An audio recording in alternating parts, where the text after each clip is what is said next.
जय हिंद। नमस्कार साथियों, आप सभी लोगों का मोस्ट वेलकम है आज के इस नए क्लास में। साथियों, आज के इस क्लास में हम सभी लोग जो है पढ़ने वाले हैं बीएसएससी कार्यालय परिचारी भर्ती 2026 के एग्जाम के लिए मोस्ट इम्पोर्टेंट प्रीवियस ईयर के क्वेश्चन को, जो कि साथियों आपके बीएसएससी कार्यालय परिचारी भर्ती 2026 के एग्जाम के लिए जो है काफ़ी इम्पोर्टेंट है। तो आप सभी लोग इस क्लास को बिल्कुल अच्छी तरीके से लास्ट तक देखिएगा और इस क्लास में दिए जाने वाले इन सभी प्रश्न को आप अच्छे से जरूर याद कर लीजिएगा, जिससे कि आप जो है अपने एग्जाम में सभी क्वेश्चन को आसानी तरीके से बना पाएंगे। तो चलिए साथियों, क्लास को स्टार्ट करते हैं। उनसे पहले यदि आप इस चैनल पे पहली बार जुड़ रहे हैं तो साथियों आप जो है इस चैनल को सब्सक्राइब कर लीजिए और सब्सक्राइब करके साथियों आप ऑल नोटिफिकेशन को ऑल पे दबा के जुड़ जाइए, जिससे कि जब भी कोई नई क्लास हो सबसे पहले क्लास का नोटिफिकेशन आपके पास जो है साथियों पहुंच सके।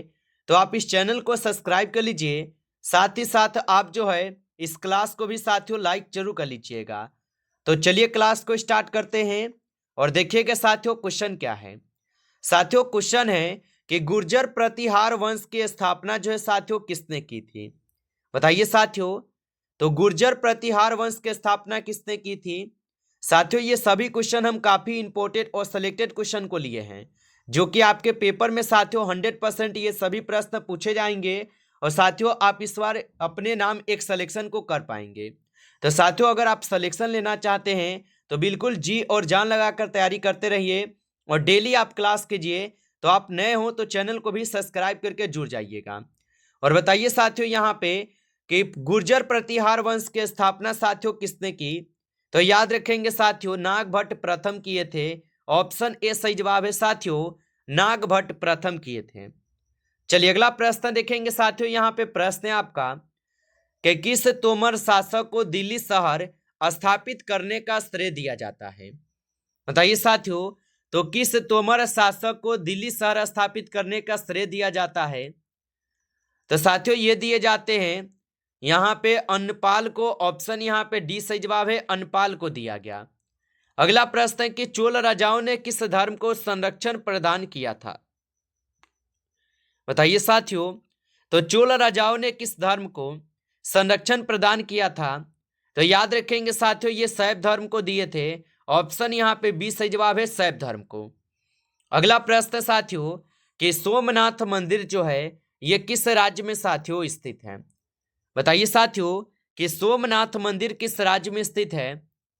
तो साथियों सोमनाथ मंदिर जो ये गुजरात में स्थित है। ऑप्शन सी सही जवाब है, गुजरात में स्थित है। अगला प्रश्न है कि पृथ्वीराज चौहान के दरबारी कवि कौन थे? बताइए साथियों। तो पृथ्वीराज चौहान के दरबारी कवि कौन थे? तो याद रखिएगा साथियों पृथ्वीराज चौहान के दरबारी कवि जो है चंद्र बरदाई हो जाएंगे। ऑप्शन ए सही जवाब है, चंद्र बरदाई। अगला प्रश्न है अमीर खुसरो साथियों किसके दरबारी कवि थे? चलिए बताएंगे साथियों। तो अमीर खुसरो किसके दरबारी कवि थे? तो साथियों अमीर खुसरो जो है ये अलाउद्दीन खिलजी के दरबारी कवि थे। ऑप्शन सी सही जवाब है। अगला प्रश्न है कि SIDBI का मुख्यालय साथियों कहाँ है? तो साथियों SIDBI का जो मुख्यालय साथियों कहाँ है? तो याद रखेंगे साथियों इनकी मुख्यालय लखनऊ है। ऑप्शन यहाँ पे बी कीजिएगा, सही जवाब लखनऊ होगा। अगला प्रश्न है कि राइन नदी किस घाटी से साथियों बहती है? बताइए साथियों ये सभी प्रश्न जो है काफी इंपॉर्टेंट और VVI सेलेक्टेड क्वेश्चन है, जो कि आपके पेपर में साथियों 100% जो है ये सभी प्रश्न साथियों पूछे जाएंगे। तो आप अच्छे से इन सभी प्रश्न को जरूर याद कर लीजिएगा और बताएंगे साथियों कि राइन नदी किस घाटी से साथियों यहाँ पे बहती है? तो याद रखेंगे साथियों ये बहते हैं आपके भ्रश घाटी से। ऑप्शन यहाँ पे बी सही जवाब है, भ्रश घाटी से। अगला प्रश्न है कि ब्रुनेई किस महाद्वीप में स्थित है? चलिए बताइए साथियों। तो ब्रुनेई किस महाद्वीप में स्थित होगा? तो साथियों ये स्थित है एशिया महाद्वीप में। ऑप्शन ए सही जवाब है, एशिया महाद्वीप। अगला प्रश्न है डियांगो गार्सिया किस महासागर में स्थित है? बताइए साथियों। तो डियांगो गार्सिया किस महासागर में स्थित है? तो साथियों ये हिंद महासागर में स्थित है। ऑप्शन ए सही जवाब है, हिंद महासागर में। अगला प्रश्न है कि उत्तर प्रदेश की सीमाएं कितने राज्य से साथियों यहाँ पे मिलती हैं। चलिए बताएंगे साथियों। तो उत्तर प्रदेश की सीमाएं कितने राज्यों से मिलती है। तो याद रखेंगे साथियों, उत्तर प्रदेश की जो सीमाएं हैं साथियों, ये कुल आपके 8 राज्यों से मिलती है। ऑप्शन सी सही जवाब है। अगला प्रश्न कि सामान्य ताप में किसी गैस के 1 ग्राम अणु का साथियों आयतन कितना होता है। तो सामान्य ताप में किसी गैस के 1 ग्राम अणु का जो आयतन है साथियों कितना होता है। तो याद रखेंगे साथियों 22.4 लीटर होते हैं। ऑप्शन यहाँ पे सी सही जवाब है। अगला प्रश्न है कि फलों के रसों को सुरक्षित रखने के लिए साथियों उसमें क्या मिलाया जाता है। चलिए बताएंगे साथियों। तो फलों के रसों को सुरक्षित रखने के लिए उसमें क्या मिलाया जाता है। तो साथियों उसमें फार्मिक अम्ल मिलाई जाती है। ऑप्शन डी सही जवाब है। यहाँ पे फार्मिक अम्ल मिलाई जाती है, याद रखिएगा। अगला प्रश्न है कि प्रयोगशाला में यूरिया का जो निर्माण है साथियों किसने किया। बताइए साथियों कि प्रयोगशाला में यूरिया का निर्माण किसने किया। तो याद रख लेंगे साथियों ये बोल्हर किए थे। ऑप्शन ए सही जवाब है, बोल्हर किए थे। अगला प्रश्न है कि कृत्रिम सुगंधित पदार्थ बनाने में किसका प्रयोग जो है साथियों किया जाता है। बताइए साथियों। और साथियों आप लाइक नहीं किए होंगे इस क्लास को, तो आप इस क्लास को साथियों लाइक कर लीजिए। नए जुड़े हैं चैनल पे तो आप इस चैनल को भी साथियों सब्सक्राइब करके आप ऑल नोटिफिकेशन को ऑल पे दबा के जुड़ जाइए, जिससे कि जब भी कोई नई क्लास हो सबसे पहले क्लास का नोटिफिकेशन आपके पास जो है साथियों पहुंच सके।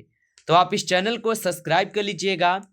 और बताएंगे साथियों यहाँ पे कि कृत्रिम सुगंधित पदार्थ बनाने में साथियों किसका प्रयोग किया जाता है। तो याद रखिएगा साथियों यहाँ पे होते हैं आप सभी लोग का एथिलिक एसिड का। ऑप्शन यहाँ पे ए सही जवाब है। अगला प्रश्न है कि कोयला की खानों से कौन सी गैस साथियों निकलती है। चलिए बताइए साथियों। तो कोयला की खानों से कौन सी गैस निकलती है। तो साथियों कोयला की खान से जो है मीथेन गैस निकलती है। ऑप्शन यहाँ पे बी सही जवाब है, मीथेन गैस। अगला प्रश्न है कि सबसे हल्का गैस कौन है। चलिए बताएंगे साथियों कि सबसे हल्का गैस कौन सा है। तो साथियों सबसे हल्का गैस यहाँ पे कौन है। तो यहाँ पे इस क्वेश्चन का सही जवाब साथियों हाइड्रोजन है। ऑप्शन यहाँ पे डी करेंगे सही जवाब।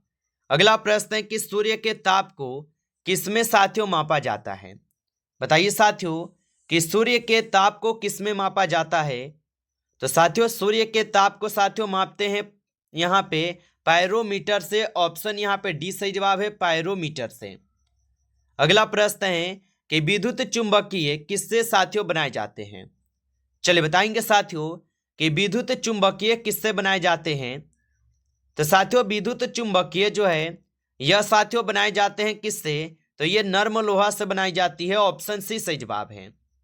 अगला प्रश्न है कि सर्वाधिक क्रियाशील तत्व क्या है। बताइए साथियों। तो सर्वाधिक क्रियाशील तत्व क्या है। तो याद रखेंगे साथियों सर्वाधिक क्रियाशील तत्व जो है यहाँ पे आप सभी लोग का साथियों हो जाएंगे फ्लोरीन। ऑप्शन ए सही जवाब है साथियों, फ्लोरीन होगा। अगला प्रश्न है कि किस उच्च न्यायालय के अधिकार क्षेत्र में साथियों सर्वाधिक राज्य आते हैं। चलिए बताएंगे साथियों। तो किस उच्च न्यायालय के अधिकार क्षेत्र में सर्वाधिक राज्य आते हैं। तो साथियों ये गुवाहाटी में आते हैं। ऑप्शन यहाँ पे डी सही जवाब है। अगला प्रश्न है कि थर्ड आई शब्द किससे साथियों जुड़ा हुआ है। तो थर्ड आई शब्द जो साथियों ये जुड़े हुए हैं साथियों क्रिकेट से। ऑप्शन यहाँ पे बी सही जवाब है, क्रिकेट खेल से जुड़ी हुई है। अगला प्रश्न है कि कचारी जनजाति का संबंध जो है साथियों किस राज्य से है। तो साथियों कचारी जनजाति का संबंध किस राज्य से है। तो साथियों ये हो जाएंगे आपके असम राज्य से। ऑप्शन डी सही जवाब है, असम राज्य से। अगला प्रश्न है कि विश्व जनसंख्या दिवस साथियों कब मनाया जाता है। चलिए बताएंगे साथियों। तो विश्व जनसंख्या दिवस जो है साथियों 11 जुलाई को मनाई जाती है। ऑप्शन बी सही जवाब है, 11 जुलाई को। अगला प्रश्न है कि सार्क का पहला अध्यक्ष कौन था। बताइए साथियों। तो सार्क का पहला अध्यक्ष कौन था। तो याद रखेंगे साथियों सार्क का जो पहला अध्यक्ष था साथियों यहाँ पे हो जाएंगे एस इरशाद, ऑप्शन यहाँ पे आप लोग का बी सही जवाब है, एस इरशाद है। अगला प्रश्न है कि नासिक किस नदी के तट पर साथियों स्थित है? बताइए साथियों, तो नासिक किस नदी के तट पर स्थित है? तो साथियों नासिक जो है ये हो जाएंगे साथियों गोदावरी नदी के तट पर। ऑप्शन ए सही जवाब है, गोदावरी नदी के तट पर।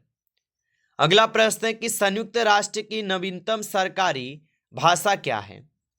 तो संयुक्त राष्ट्र की नवीनतम सरकारी भाषा क्या है? तो याद रखेंगे साथियों इनकी भाषाएं जो है स्पेनिश हो जाएंगे। ऑप्शन यहाँ पे बी सही जवाब है, स्पेनिश है। अगला प्रश्न है कि लक्षद्वीप की राजधानी कहाँ है? चलिए बताइए साथियों, तो लक्षद्वीप की जो राजधानी है साथियों कहाँ है? तो लक्षद्वीप की राजधानी है साथियों कारावती में। ऑप्शन यहाँ पे आप लोग का डी सही जवाब है साथियों, कवारवती में हो जाएंगे, याद रखेंगे। नमस्कार साथियों, इस क्लास में आपके टॉप 30 क्वेश्चन थे जो कि काफी इंपॉर्टेंट और सिलेक्टेड क्वेश्चन थे। ये सभी क्वेश्चन साथियों यदि आपको क्लास अच्छा लगा हो तो आप इस क्लास को साथियों लाइक कर लीजिए। नए जुड़े हैं चैनल पे साथियों तो आप इस चैनल को भी सब्सक्राइब करके ऑल नोटिफिकेशन को ऑल पे दबा के जुड़ जाइए, जिससे कि जब भी कोई नई क्लास हो सबसे पहले क्लास का नोटिफिकेशन आपके पास जो है साथियों पहुंच सके। तो आप इस चैनल को सब्सक्राइब कर लीजिए। चलिए फिर मिलते हैं आपसे एक नेक्स्ट टॉपिक के साथ नेक्स्ट क्लास में। तब तक के लिए जय हिंद, जय भारत।